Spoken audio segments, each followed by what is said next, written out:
classic, old-fashioned, traditional, or in. It's a national trend, and it shows a definite change in the way people are dressing. Suzi Woodruff has a report. Mamas, don't let your babies grow up to be cowboys. Don't let him pick guitars and drive them old trucks. Make him be Urban cowboy, glitter cowboy, satin shirts with fringe, big felt hats with feathers, a creation of the movies. Been a very big fad. And now it's died off, and we're back to all our normal, nice, everyday cowboy things. And with it died a lot of the fad makers. They opened new factories to try and keep up with the craze. They hired more people. Genuine classic, both a part of the American heritage, and that's definitely not fad. From La Jolla, Suzi Woodruff, News Center 39. I think Suzi just proved that it's not what you wear, it's the way you wear it. Absolutely, she's lovely. For sure, huh? For sure. Yeah, for sure. That's it for us. We'll see you again tomorrow. Bye-bye. Yippee-ki-yo.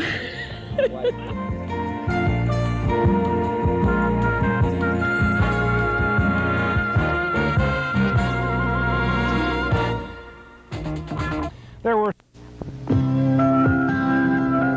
The Pima Club, a savings club that will give you top earnings, good times, and a view of Tucson that didn't exist until now. The Pima Club. It's 17 stories high, and membership is free if you have $5,000 in any one savings account. Any savings club will take your money. Ours will take your breath away. Pima Savings, 5151 East Broadway. The Pima Club, a savings club that will give you top earnings, good times, and a view of Tucson that didn't exist until now. The Pima Club. It's 17 stories high, and membership is free if you have $5,000 in any one savings account. Any savings club will take your money. Ours will take your breath away. Pima Savings, 5151 East Broadway.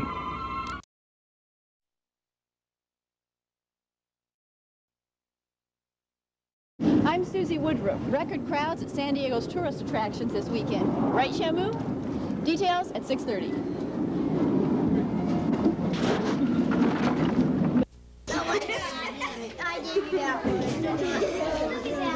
Remember? First love, first romance. Well, I felt nervous when I said, and I go, I like you.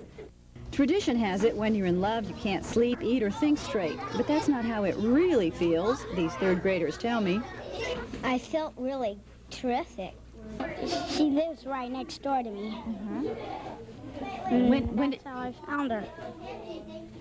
How'd you know that you liked her a lot? I just went up to her and I got a smile on my face. It makes you happy. How love is like, it's like having another new friend with a warmer feeling. Tasty. Are you in love? Yeah. Have you told this girl? Yeah. Many times. From that first shy exploration into love, many say it just gets better and better. Here at a retirement home, Walter Anderson, at age 95, has met and fallen in love with 79-year-old Marion Lefflers. This all happened at once, yes. You feel like you want to be sweet and kind to him, and you know he's going to be sweet and kind to you. Marion says she rushes down to breakfast just to be with Walter. She's even given up her soap operas. He says it's quite a feeling. It felt like this was when I was younger. And what's that? Oh, just wanted to love her up. And what's ahead for these two? I've been a playboy, I guess, all my life. You ready to settle down now? Yeah, I'd settle down. If her daughter and his son say they approve, then Marion and Walter, at ages 79 and 95, plan to get married. Happy Valentine's Day. Suzi Woodruff, News Center 39. Mike Smith, Bob Dale, and the News Center 39 team.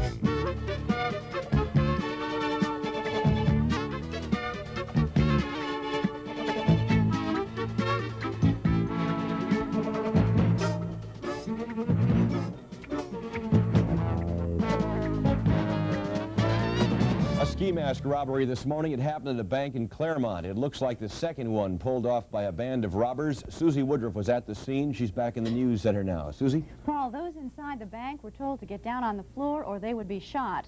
Shaken customers gave police varying accounts of what actually happened, but here's the story as police finally put it together.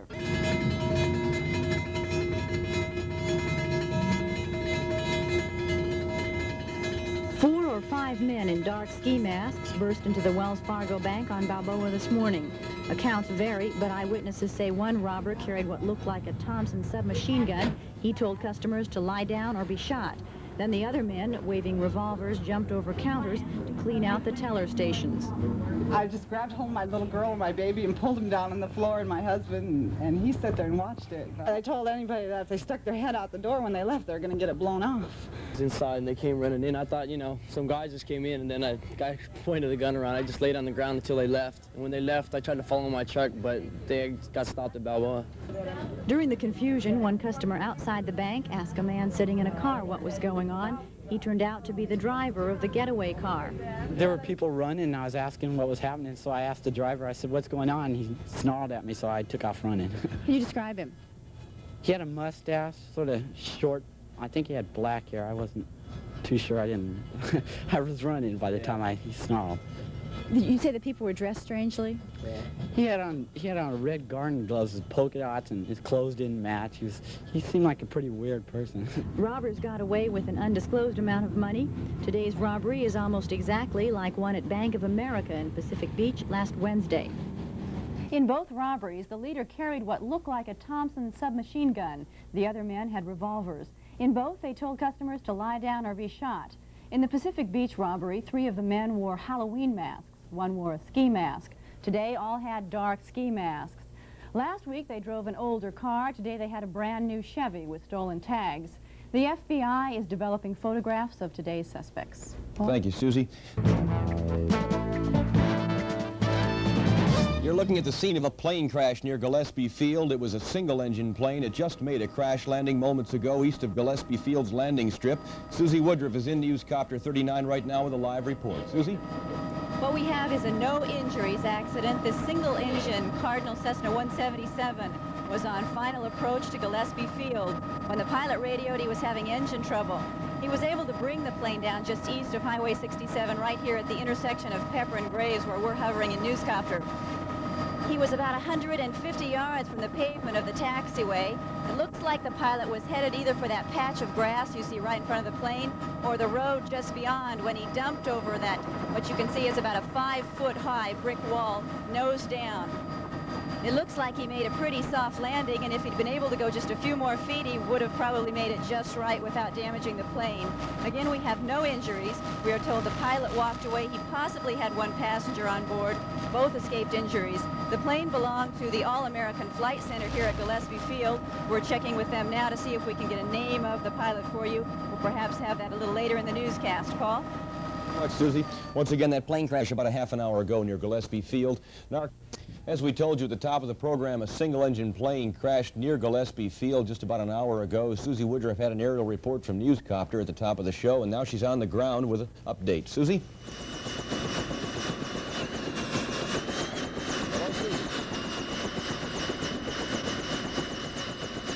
Paul, the pilot is one T.K. Davis. He's a member of the Navy SEAL team. He's an experienced pilot, commercial rated. He's had 7 years flying experience, over 350 hours in the air. He says the engine just quit on him. He tried the restart procedure to no avail, and he brought the plane down. He said he slipped it in purposely into the pine area to avoid hitting the palm trees off to his right. No one was injured. There were 3 passengers aboard. They're done. 2 suspicious deaths at an El Cajon board and care facility. Today, the Attorney General's office closed the home. Suzi Woodruff was there. She's back in the news center now with the exclusive story. Suzi? Paul, 26 residents were moved out of Lynn Yvette's this morning. The owner was served with a temporary suspension order from the Attorney General's office. He's also being investigated by El Cajon police. Their belongings were packed in plastic trash bags and small suitcases. Residents of Lynn Yvette's were moved to other facilities for people with mental disorders. Attorney General's allegations are they were abused here. The list includes physical, verbal, and mental abuse of residents, inadequate meals, poor care and supervision. The Attorney General's office says there were 2 suspicious deaths. It's alleged an elderly woman was strapped to a potty chair and left there several hours. That evening, she was found dead, still strapped to the chair. It's said the owner attempted to cover up how she died. The Attorney General's case also says an elderly man was pushed into 2 metal gate posts. He was seriously injured and died 2 days later in a hospital. Residents we spoke with had their own stories about license owner Ivan Habron. Ivan just tried to have sex with me in the shed. Well, they don't give you enough to eat, and they take it away from you before you can get a chance to eat it. Has there been any rotten food, any mold on the bread or things? Oh, yes, lots of them. I've seen him throw chairs at people, people that were sick, picking them up and throwing chairs at them and stuff. Oh, You sir, go, are you please, Ivan? Yes, you go out. Ivan, I'd like to know it. We've heard a lot of No, thank you very much. Thank you very much. You go out from this other place, okay? Come on. Ivan Habron grabbed my arm and escorted photographer Jesse Flores and me to the street. He would make no comment about any of the allegations. The El Cajon Police Department had detectives there this morning. There was concern for the residents' safety as they moved out. The police department also has begun a criminal investigation into the suspicious deaths. No charges have been filed. Paul? What about Mr. Habron? Where's he now? He has not been arrested, so he's living in his home or free to go wherever he wants. The investigation has just begun by the police department. Okay, thank you, Susie. We came to Van Camp's gates knowing, as they did, that the embargo would be imposed sometime soon. We had tried to interview a Van Camp official at a prearranged time, but when we arrived, we were told he had left for an emergency meeting.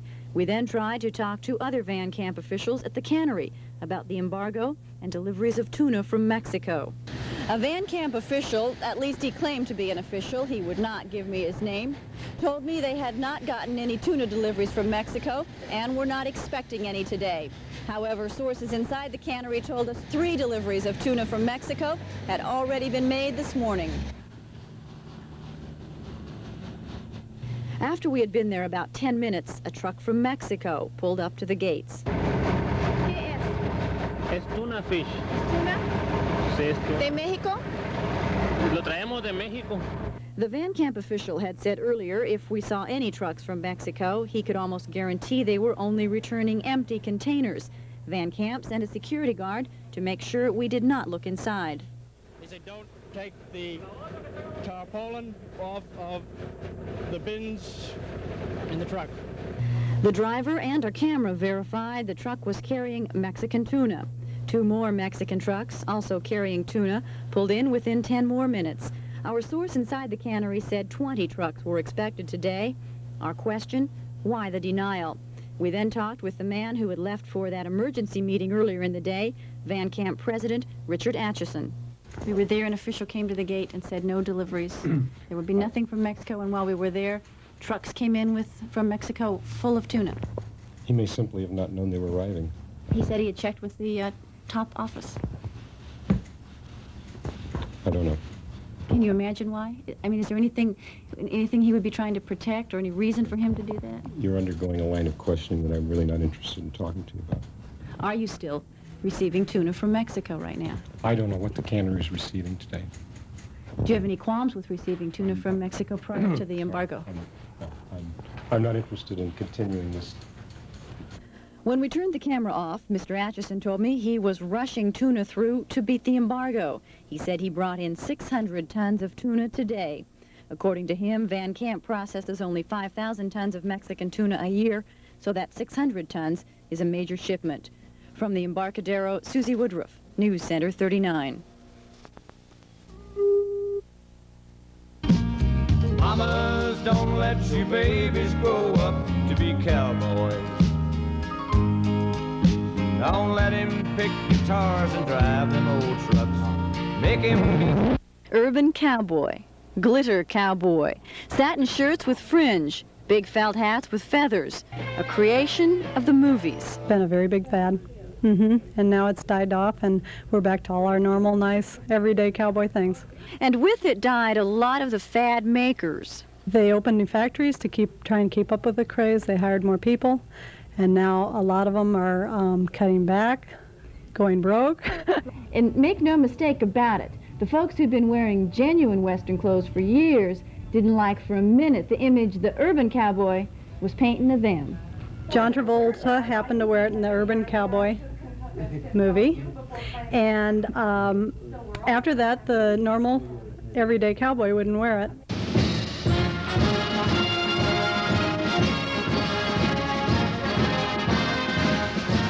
Preppy also became a fad. Like what happened to the real cowboys, the image makers took classic dressing, which is always in, and exaggerated it. Do you think preppy's on its way out? I hope so. Why? Well, I think it's really kind of giving a bad name to traditional dressing.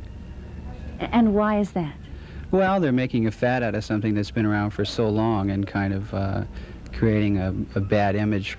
And what we're seeing now seems to be a blend of genuine Western and genuine classic, both a part of the American heritage, and that's definitely not fad. From La Jolla, Suzi Woodruff, News Center 39. At one time. Tattooing is a prehistoric art form at one time or another popular with, for example, Polynesian women and Japanese men. In the early part of this century, there were tattooed ladies at the circus and tattooed sailors at the docks. Then it more or less faded out. Perhaps the singer Janis Joplin helped bring it back. She had a tattoo, but she wasn't and isn't the only one, as Suzi Woodruff of KCST in San Diego reports.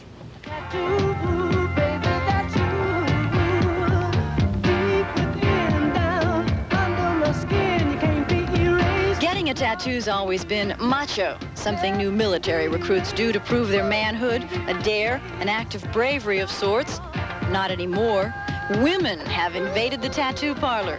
That's what old Doc Webb says, and he should know. He's been drawing on skin for 50 years. About 65% of our work is on women. He sees them all at his 4th Avenue shop, and he thinks the attitudes about tattooed ladies are changing. Oh, Lydia, say, have you met Lydia? Lydia, the tattooed lady. People saw women with tattoos and they thought they were bad women, but that was wrong because the women that got tattoos were usually society women through the years. The women from the lower sides of town wouldn't get tattoos. They didn't want identification on them.